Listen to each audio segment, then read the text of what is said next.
Nice to have you all with us. Hope you can all see and hear me fine. I've got a special concert planned for you tonight. Let me check both Facebook and YouTube. Yeah, looks like things are working pretty well. I had the bright idea at the last minute tonight to switch my iPhone and my iPad for Facebook and YouTube. And what that means, I think, is that the stream that goes to YouTube will have a little bit better sound and audio, and of course you can access those anytime. I leave them up indefinitely for posterity, so the video that is saved on the internet on YouTube, so to speak, might look a little better. And anyhow, that first song was one of the great numbers of the ragtime era, Meet Me in St. Louis, Louis, written for the St. Louis World's Fair in 1904 by Carrie Mills. And the version I played of that is based on a recording from one of my very favorite albums. And I'm using that record as the theme for tonight's concert. It was called The Golden Reunion in Ragtime. It was organized in 1962 by the legendary Ragtime Bob Darch. And I never got to meet him. One of my big regrets is not meeting Bob Darch. He's one of the few real legends of ragtime music that I wish I could have gotten to know. And in particular, I would like to have asked him about this recording. I actually wrote my master's thesis on this album, and it features three of the great old-time African-American ragtime pianists and composers who were active at the turn of the century. And of course, even in the early 1960s, there weren't many of those musicians left. Eubie Blake, Joe Jordan, and Charlie Thompson.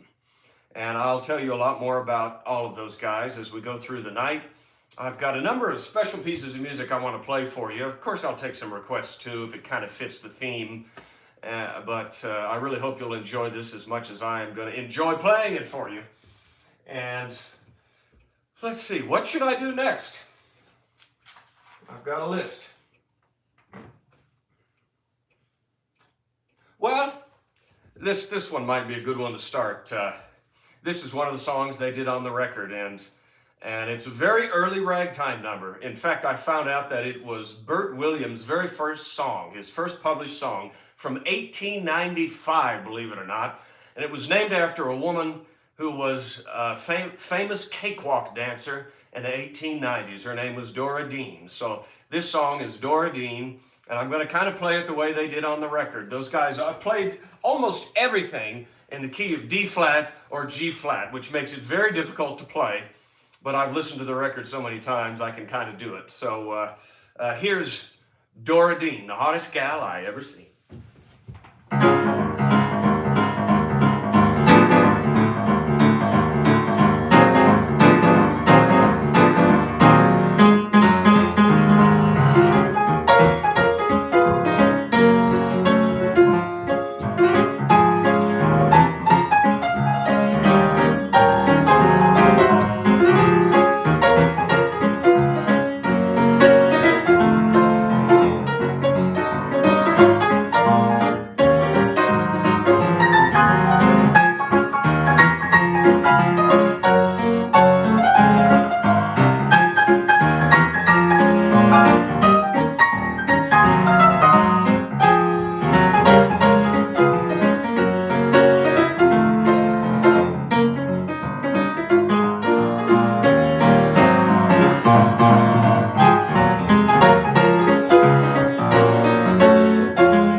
And Joe Jordan told a really funny joke about her on the record. He said, I'm sure he knew her, Dora Dean, personally. He said she was a feminine sizzler.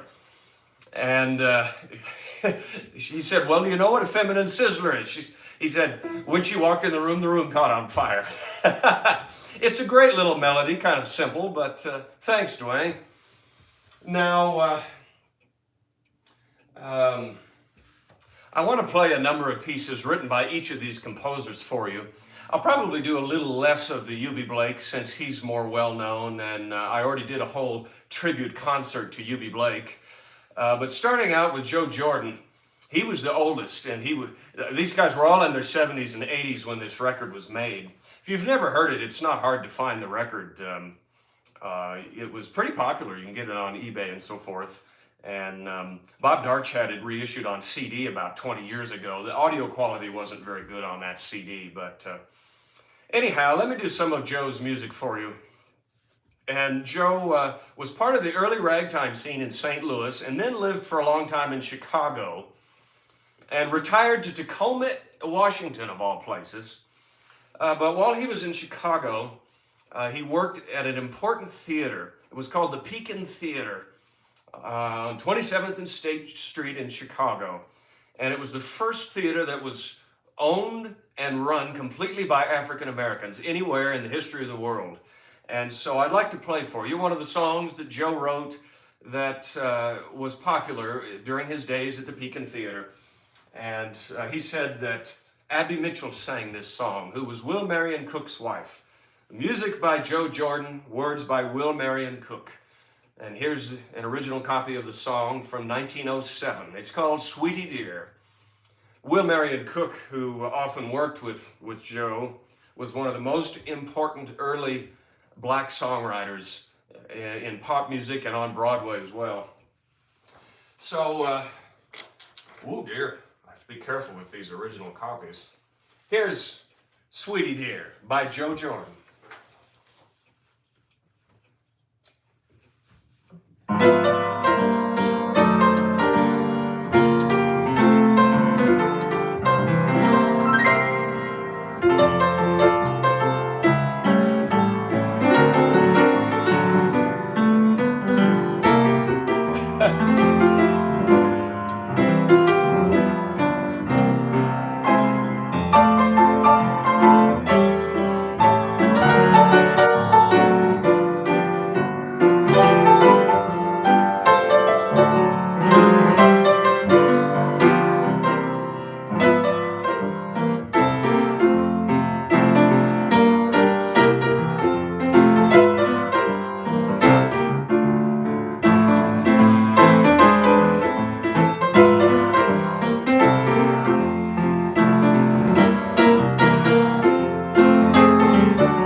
Thank you very much, everybody. I'm Just Mad About Sweetie Dear by Joe Jordan. Michael and Wayne, two of my loyal friends there, thank you so much for tuning in again tonight. And that goes for everybody else too. I think it's the Academy Awards or something else tonight, but I'd rather be playing ragtime piano, and I hope you'll have fun listening to this stuff. I do accept virtual tips if anybody's so inclined. I really appreciate it. Both PayPal and Venmo information are available in the Facebook and the YouTube postings. And I even have a P.O. box for people who prefer old-fashioned checks. I had one lady that wrote on the back of the check recently, the old-fashioned way. I thought that was pretty funny. So there's Sweetie Dear. Now, Joe was really a brilliant composer. I wouldn't say that he had the greatest technique as a piano player, especially when he was older. You know, most of the recordings of Joe were made when he was in his 80s, but he had quite a musical mind and often played in difficult keys, like I said, in G flat and B natural. And I'm going to play a number of his pieces for you, but I've learned them off the regular sheet music. I'm not going to play them all in those difficult keys. The two songs for which Joe was most widely known, I'll play them both for you. We'll do them right now. That Teasin' Rag, which he wrote in 1909, was an enormous hit and was later used by the original Dixieland Jazz Band in a piece they recorded called the Original Dixieland One Step. They used the chorus of That Teasin' Rag. And then in 1910, he wrote, it was probably his biggest hit, well, they both were really. And in 1910, he wrote for a major Broadway production, the Ziegfeld Follies of 1910. He wrote Lovey Joe, which is the song that made Fanny Brice famous. Maybe some of you know who Fanny Brice was. She was known as Baby Snooks on the radio. And I think she was married to the Broadway producer, Billy Rose. I just learned that recently. But this was her first major starring role in the Ziegfeld Follies of 1910. And this was Joe's big hit. It's really kind of funny. Apparently he wrote it with another black songwriter, Will Marion Cook. And yeah, that's right, John. He sued for royalties, and I think it wasn't until the end of his life he finally got some money from the original Dixieland Jazz Band, or at least from the publishing company, towards the end of his life. But anyhow, what was I talking about? oh, Lovey Joe, yeah. Apparently, this is a story I read somewhere, that the Broadway producer did not like Fanny Brice singing it in black dialect. And then this is how the words go. Lovey Joe, that ever lovin' man, from way down home in Birmingham. He can do some lovin' and some lovin' show. And when he starts to love me, I just holler mo. He's master of them ever-lovin' arts. Where most men quit, that's where he starts. And when I hear the wedding march so grand, I'm going to get myself a wedding band. Take it to the preacher man. Make the preacher understand. He must join me hand in hand to Lovey Joe, that ever-lovin' man. So he didn't like Fanny Brice singing, he can love me sure, and I just show, and I just want mo. But that's how the song goes. And so we'll do that for you, and That Teasin' Rag, in tribute to Joe Jordan.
Jordan's two big hits. Thank you, everybody. That Teasin' Rag and Lovey Joe. There's a really sad story about Lovey Joe, too. Apparently, when Fanny Brice first sang that song, she had to take something like 14 curtain calls. It was an enormous hit, and because Joe was a black man, he was not allowed in the theater to see her sing his own song, and he just walked out on the streets and cried. And not long after that, he spent quite a bit of time in Europe. Joe Jordan toured Europe and played ragtime for royalty in Europe. He played everywhere from England to Russia. And that, I think that was maybe partially due to that experience. Hey, Judy, I switched my iPhone and iPad tonight because the iPhone has a little better quality, and I wanted that to be what I use for YouTube because the video stays on YouTube, you know, and people can just watch that indefinitely because I leave the videos up there. Still looking good over there. Ha! Hey, Todd Robbins. How great to hear from you. Yeah, isn't that interesting? The YouTube numbers have been higher than Facebook lately. Well, I'm going to play some more tunes for you. Here's one of Joe Jordan's numbers that he recorded for the Golden Reunion, and shows you what a great composer he was. He traveled worldwide, and so this piece is obviously inspired by I guess you'd say Middle Eastern or Oriental, maybe more Oriental sounds, and it's called the Morocco Blues. And this was published in 1926, the Morocco Blues by Joe Jordan.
Wait till you see what I'm doing next.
much, everybody. That's Morocco Blues by Joe Jordan. And Todd mentioned, yeah, there were actually 2 records produced from the Golden Reunion in Ragtime, the LP that everybody has, and there was also a radio show which had some different songs and different recordings on it, and that's where you'll find Morocco Blues. One of the things that makes playing this music very special to me is that I have had many friends that knew Eubie Blake, Joe Jordan, and Charlie Thompson personally. And one of Joe's best friends was my dear friend Johnny Maddox.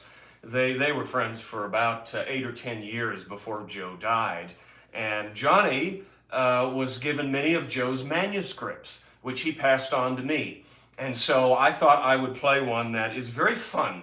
It's kind of a simple piece of music, but it shows you, even if he wasn't the most technically brilliant pianist in the world, he had an amazing musical mind, and in fact, in many ways, he had a success and opportunities in his life that people wish that Scott Joplin could have had. You know, he wrote for Broadway shows and so forth, and toured Europe. And during the Ragtime era, along about 1914, there came a craze for ragtime songs in 5/4 time. And there was a dance that went along with the 5/4 time rags, which was called the half and half. And so here we have a manuscript called Half and Half by Joe Jordan. And this is not in his handwriting. I do have a number of original manuscripts in his handwriting. I think Joe had someone else with better handwriting write this out. And here at the bottom it says, Half and Half by Joe Jordan to Johnny Maddox. And I've only played this maybe one time. I performed it at the West Coast Ragtime Festival. So I'll play it for you now. A little piece. This manuscript says written 1933. My guess is that it would have been much earlier than that, during the half and half craze around 1914. One thing as a student of musicology is that Joe's memory wasn't so good. He changed dates all the time when he was giving interviews. I don't know that matters. Just listen to this fun piece in 5/4 time, The Half and Half by Joe Jordan.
Well, how do you like 5/4 time? It's called the half and half because if you were dancing to it, half of it's in 3 and half of it's in 2. Thank you, folks. Well, I don't want to do nothing but obscure music tonight, so let's do one of the songs they recorded on that record that's still pretty well known. One of the big hits of the ragtime years from 1912, written by some very prolific and wonderful songwriters, Louis F. Muir and L. Wolfe Gilbert, Waiting for the Robert E. Lee.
Yay! Thank you very much, everybody. Waiting for the Robert E. Lee. And as Eubie Blake would say, on ashore, let's go on ashore. Yeah, that's true. Todd is pointing out that the man that wrote that, Waiting for the Robert E. Lee, supposedly only played in the key of F sharp, very much like Joe Jordan and Eubie Blake. In fact, there's a hand-played piano roll of Louis F. Muir playing that song. I have the piano roll. Andrew Green, so nice to have you join us. I just played Joe Jordan's Half and Half in 5/4 time. I hope you got to hear that. Yeah, get off the boat, man. Get off the boat. Well, there's another piece of music I pulled out here. And this is one of the numbers they played on the reunion in Ragtime. I've loved this for many years. I don't know that I performed it, but I've known the song for a long time. It's called Maori, or Maori, a Samoan dance. And the Maori are the native people of New Zealand. And yeah, oh, that's sweet.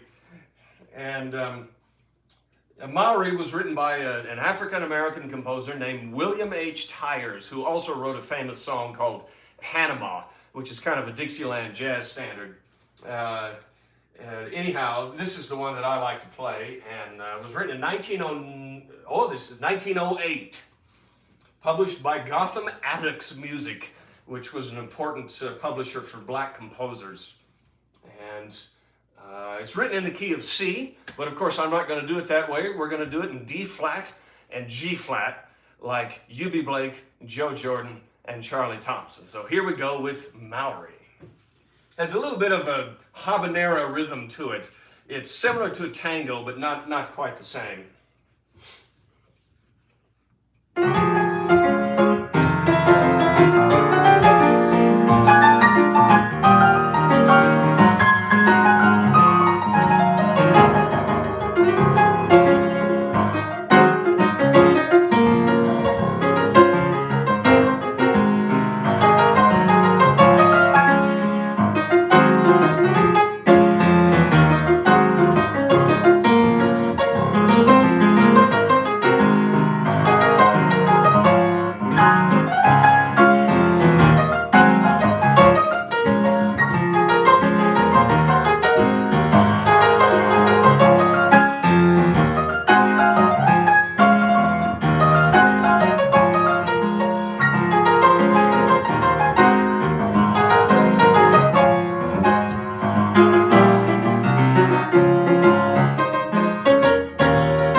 Maori. Thank you very much, everybody.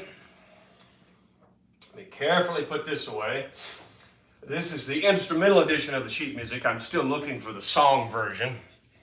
I haven't been watching the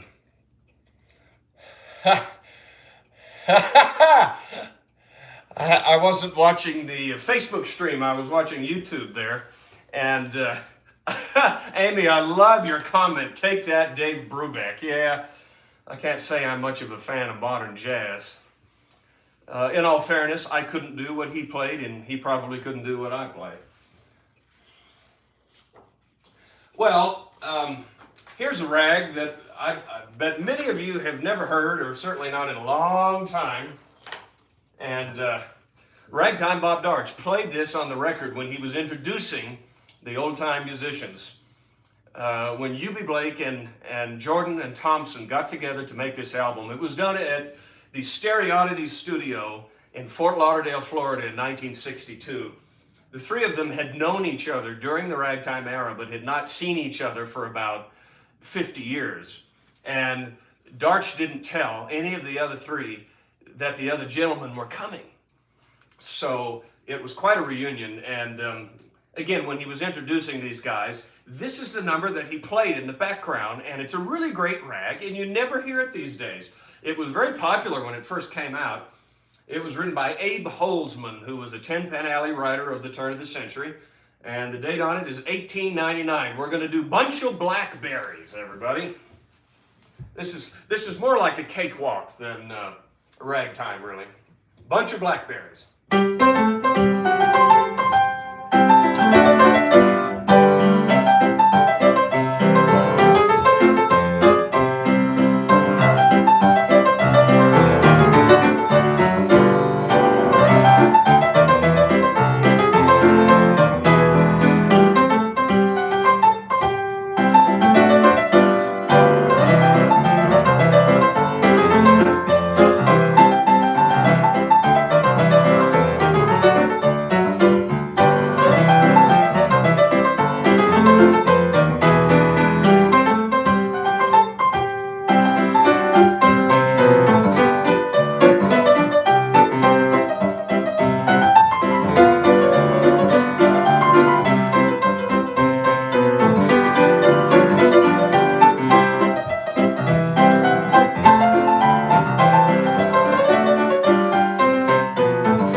There's Bunch of Blackberries.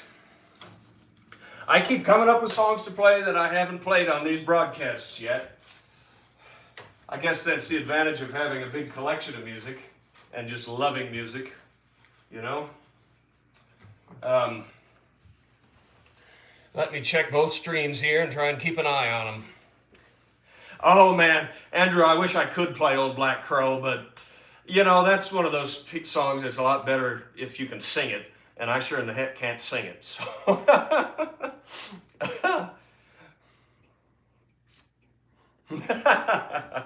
boo, yeah, right.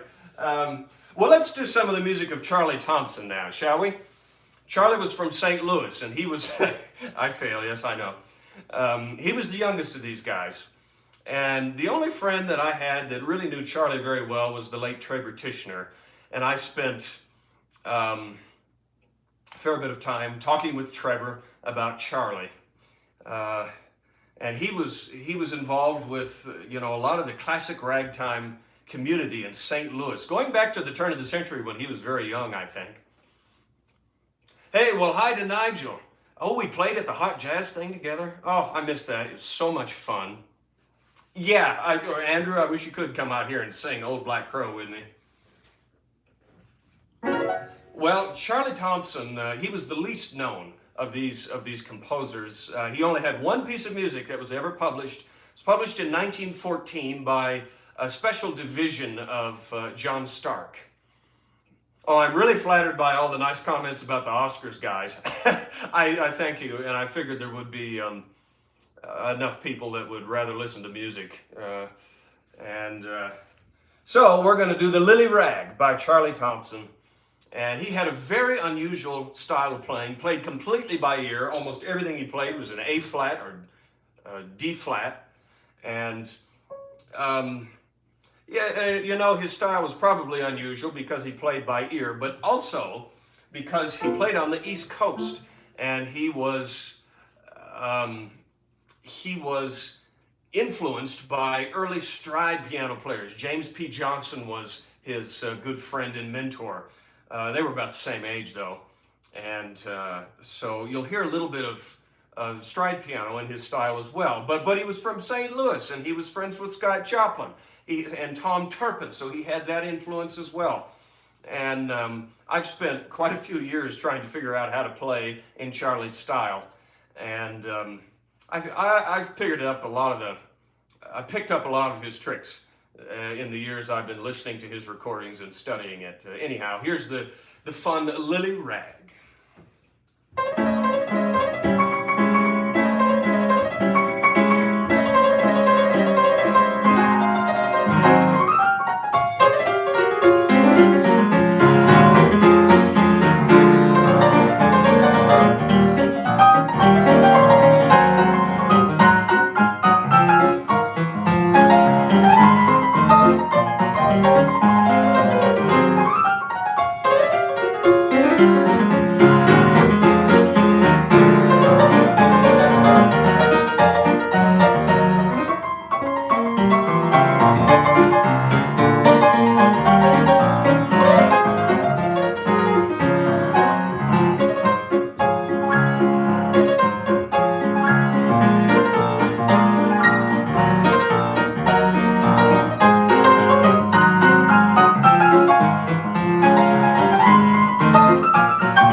Lily Rag. Thank you, folks.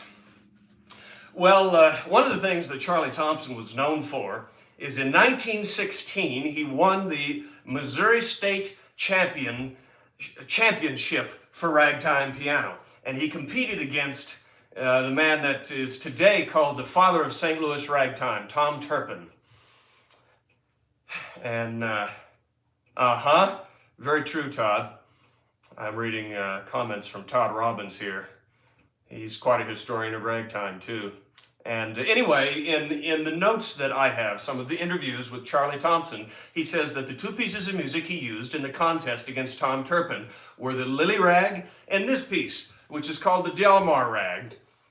This was never published, but since he used it in that contest, it had to have been written by 1916.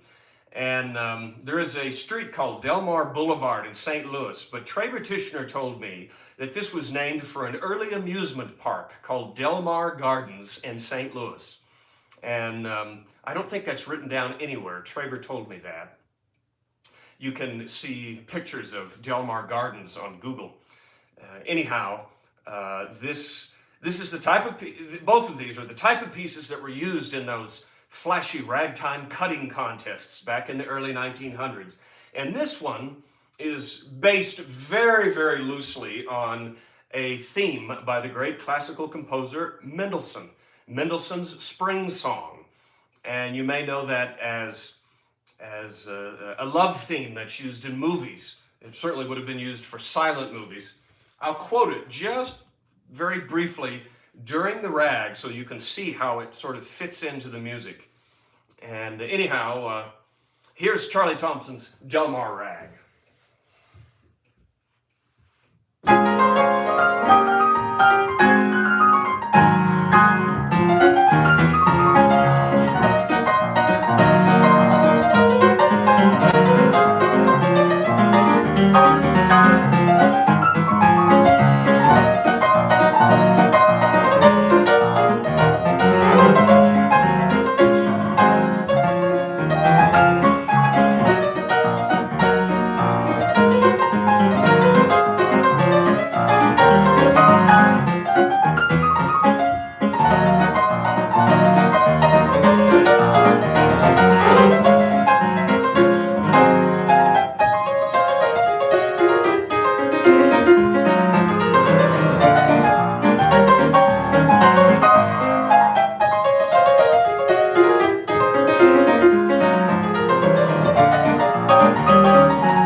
Delmar Rag. Thank you, folks.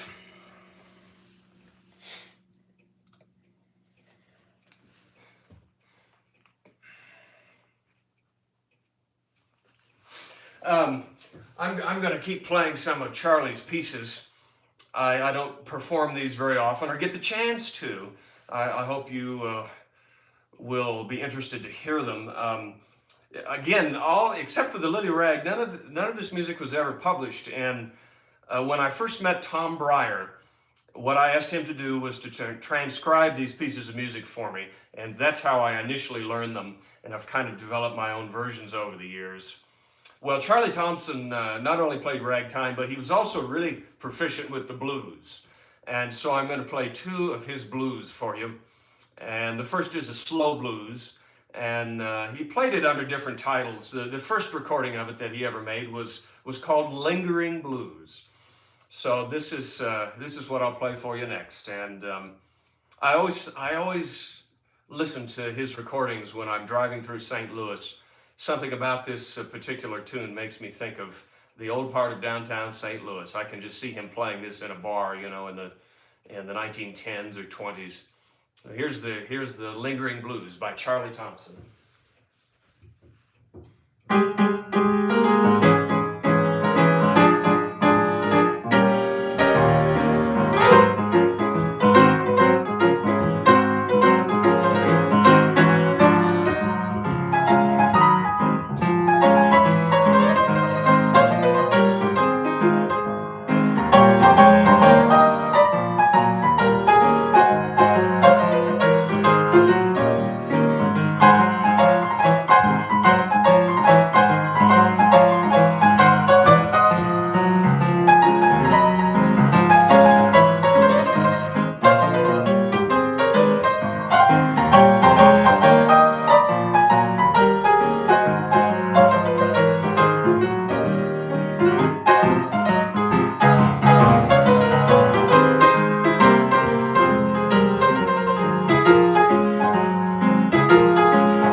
And there's the Lingering Blues. Well, now we'll do Charlie's up-tempo blues number. And he also recorded this under different titles. But the title he used during the reunion and ragtime session was Buffet Flat Blues. And I finally found out what a buffet flat really is.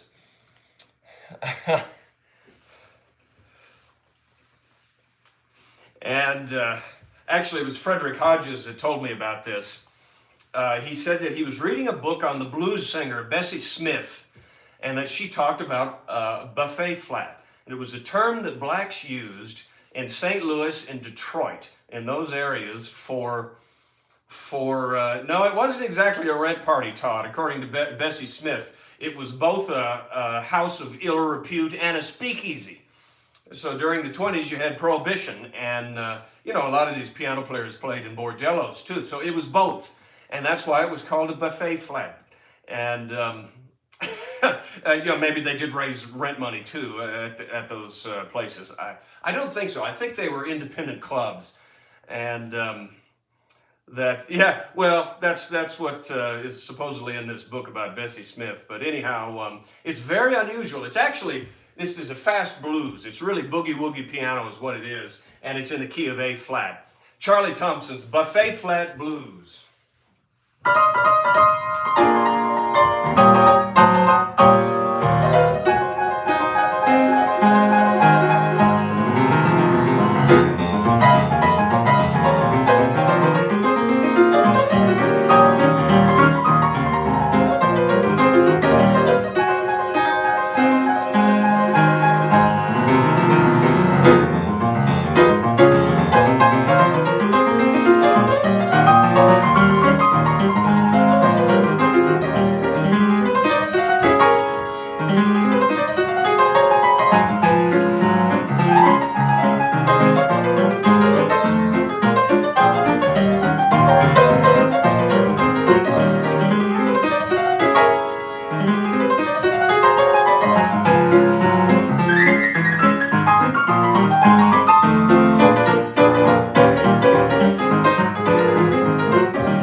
Thank you very much, everybody.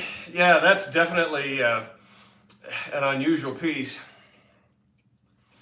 The Buffet Flat Blues. It's taken me years to try and make that sound just right. Even the transcription that Tom Breyer wrote out for me does not really do the piece justice. And of course, Charlie played it different every time he played it. And well, what else do I have planned tonight? There's one more Charlie Thompson rag, if you can stand it. I might vary it up here a little bit and play something else first.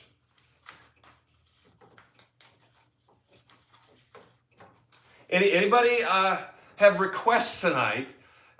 You know, it would only make sense to kind of keep it in line with the theme a little bit. We're definitely into the second half of the show too. So by the way, I accept tips if you can do it. I sure appreciate it for these concerts by both PayPal and Venmo. I'm going to keep doing this and really appreciate it.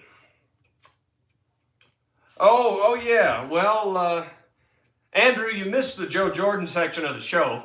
I played just about all of his stuff I know. I did Sweetie Dear. I haven't played Corsica yet. I might do that.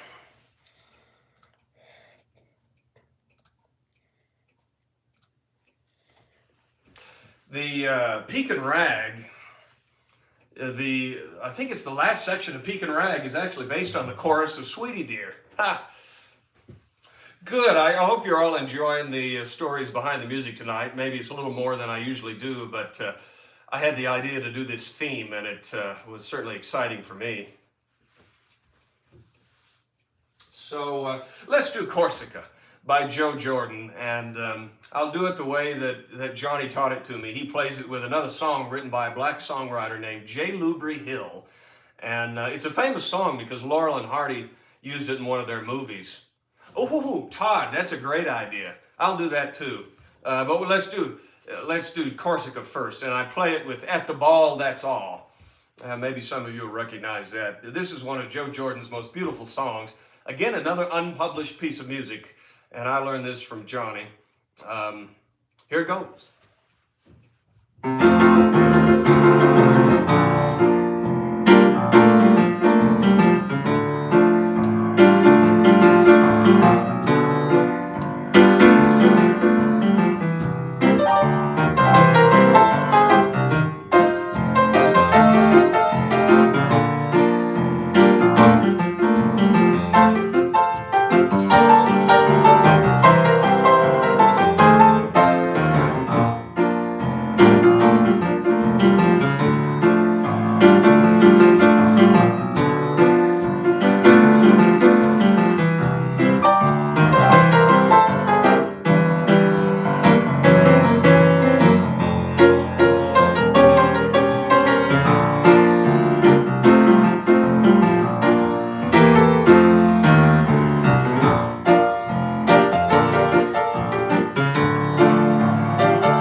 Thank you very much, everybody.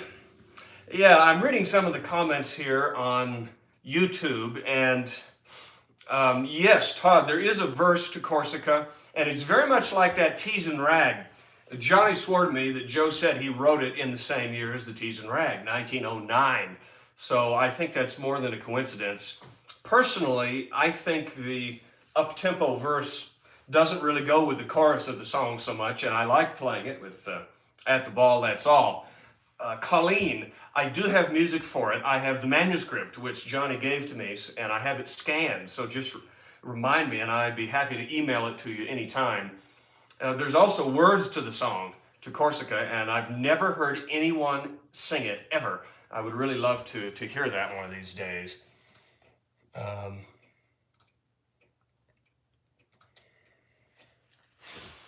So let's see. Oh yeah, and now a song, and Todd requested this, called Bedelia. And this is a big hit from the ragtime era. You don't hear it very much. Sorry I'm playing so many obscure songs tonight. I know some of you don't prefer that. Part of what I love to do is play music that I really think should be heard, even today. And Bedelia had a funny subtitle. This is not politically correct, but I'm going to say it anyway. You know, in those days, they were equal opportunity offenders. And Bedelia is an Irish name. It's an Irish love song, I guess. And so, because of the ragtime rhythm, it was called the Irish Coon Song Serenade of 1903. No, I haven't done any Eubie Blake yet, Andrew. I'm going to do that for sure. I didn't figure I'd do as much Eubie tonight because I've already done a tribute concert to him, but I'm definitely going to do some. For now, here's Bedelia. And the reason this fits in the theme is because Bob Darch did 2 albums for Stereo Oddities. It was a major record label in the early 60s. They had a comedian named Woody Woodbury who was very popular, and also Gypsy Rose Lee, the burlesque dancer, was on their roster of talent.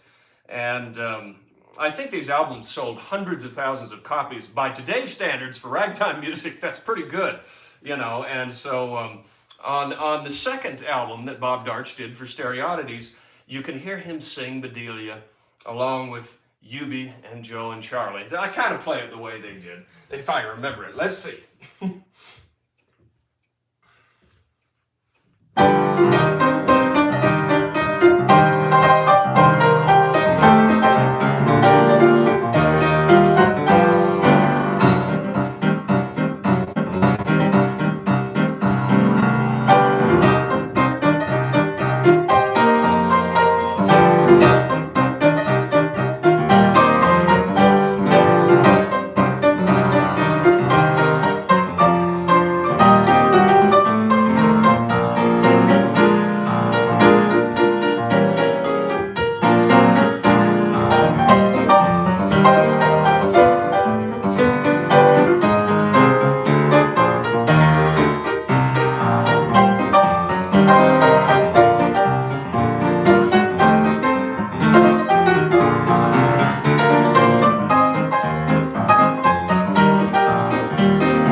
Thank you very much. Oh, looks like I have a request for Out of Nowhere. That really doesn't fit the theme at all tonight. I'm always happy to do things like that, but I enjoy doing these theme concerts. I'm not sure what I'll do next week. I promise if you tune in next week, I'll play it. I haven't come up with a theme yet, and one of the things I'm going to do eventually is a night of ragging the classics. I haven't done that yet.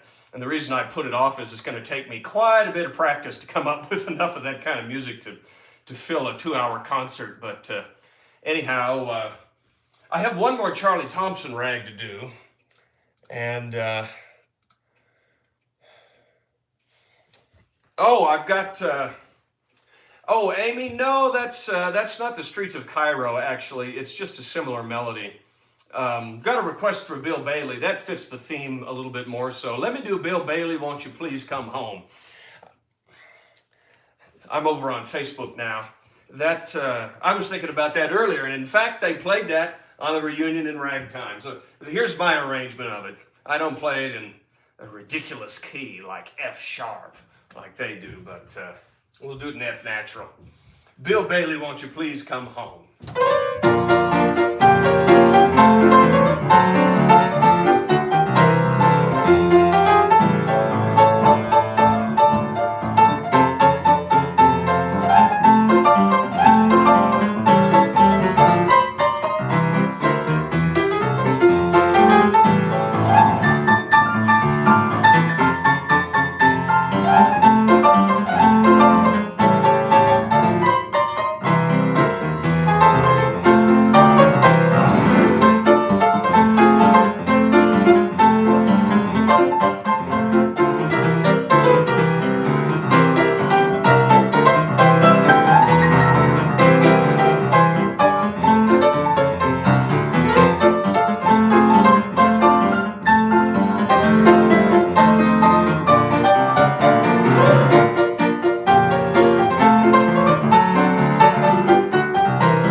Something like that. Thank you so much, everybody. And thanks, Robert, for the request. There's Bill Bailey, Won't You Please Come Home. I don't play by ear. I don't play by ear. People often ask me if I do, and you know, I spent many years working hard in piano lessons to learn to be able to do this. A lot of ragtime techniques I had to teach myself because piano teachers don't know how to do this style of music, most of them. But I did take lessons for many, many years. Sorry I keep standing up tonight. I'm trying to flip between both YouTube and Facebook at the same time. Well, I want to do that one last Charlie Thompson rag before we get to the end of the program. And this was the last rag he wrote, and it was just before he passed away, 1964. He was a lifelong resident of St. Louis. That's the year he died. It's also the year that the, what's it called? The big arch, the St. Louis Arch was built, 1964. And I think it was the bicentennial year of St. Louis. And so he wrote this rag, and it's called the Centennial Rag. And this survived on tapes that were made by Trey Petitioner. And I've played it for years. It's an unusual rag, just totally unique in Charlie's style, except that it quotes one theme from Jelly Roll Morton's King Porter Stomp. And he said that it was often used as cutting in piano cutting contests. That theme was called the rush-on theme. It's what they play when they rushed on stage, I guess, in a contest. Anyhow, here's the Centennial Rag by Charlie Thompson. Hope you enjoy this. Hope I can play it. Don't want to make my mother nervous.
And there's Centennial Rag. Thank you, folks.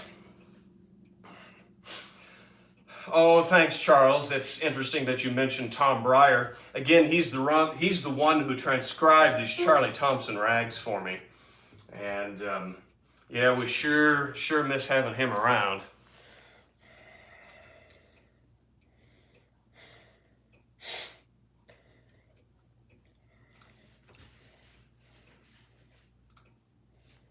I've got a couple of requests there for 12th Street Rag. I suppose it wouldn't hurt for me to play that.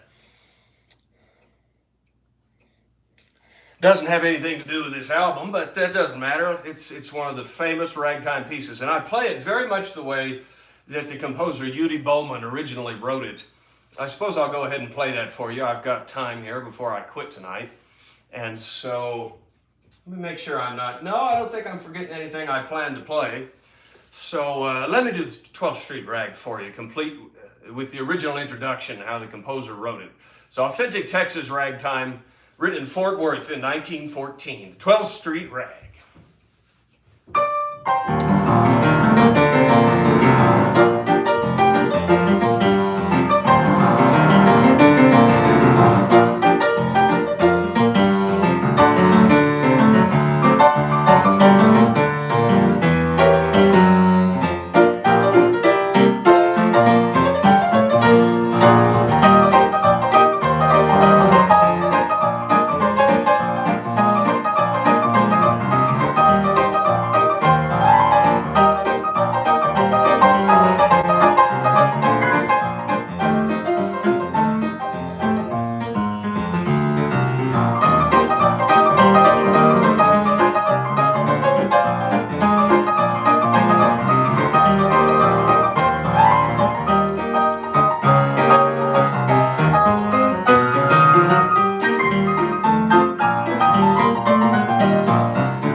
12th Street Rag.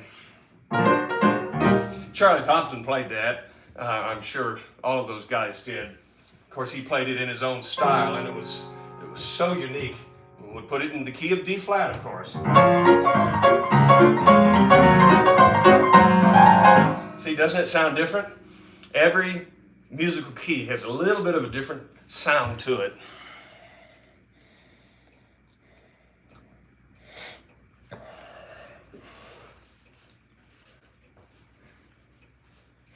Yeah, that's the words to it. One of the only people I've ever heard sing the words to 12th Street Rag is Bob Darch. In a certain city where the girls are cute and pretty, they've got a jazzy ragtime tune. Everybody's dancing to that 12th Street Rag. Well, that's enough of that. I want to do one more song for you that was recorded on the reunion in Ragtime, and this is a more obscure song. I have the original sheet music in a frame in my storage room back here, but can't get the frame out to show you. And it's a song that was written for one of the early Black Broadway shows, which was called In Dahomey. And supposedly the storyline of this show had to do with developing a Broadway in Africa. And so it starred Williams and Walker, the great dancers and vaudevillians of the 1890s and early 1900s. Eubie Blake and Noble Sissel get a lot of credit for doing the first successful Black Broadway show, Shuffle Along. But actually, In Dahomey may have been more important and preceded it by about 20 years. This song was written in 1902 or 1903, was one of the big numbers from the show, and it was recorded on the album by Joe Jordan, Eubie Blake, and Charlie Thompson. It's called On Broadway in Dahomey By and By. And I'll just play a little short version of it here. I only know the chorus, and I'm going to try and play it in G flat the way those guys did. We'll see how it goes.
Something like that. On Broadway in Dahomey, by and by, we'll build a bamboo railway to the sky. Those are the words that Joe sings.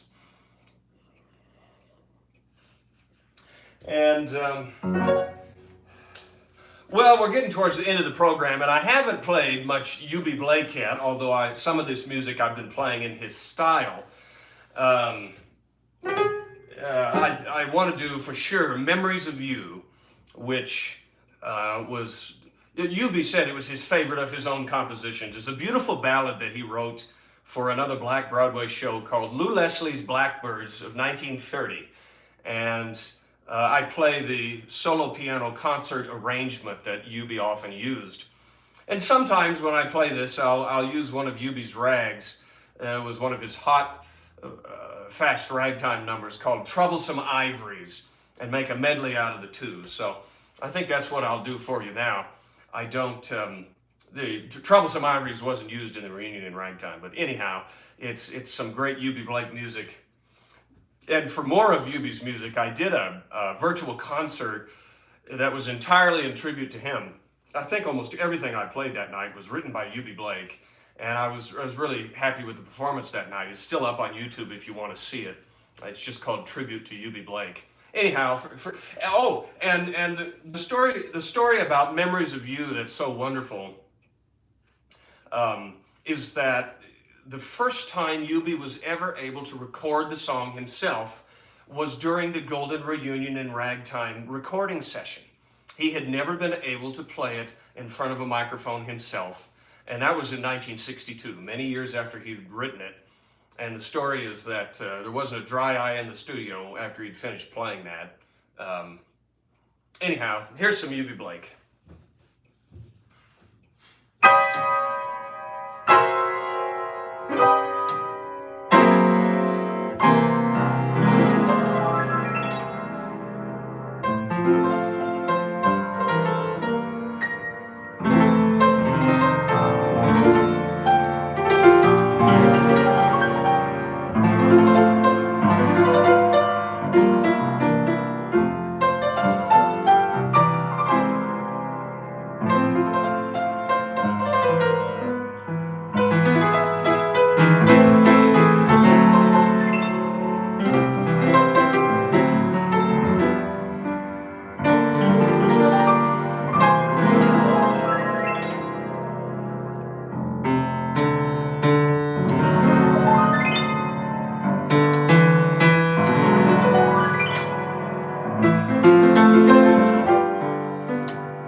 Troublesome Ivories. Thank you, folks.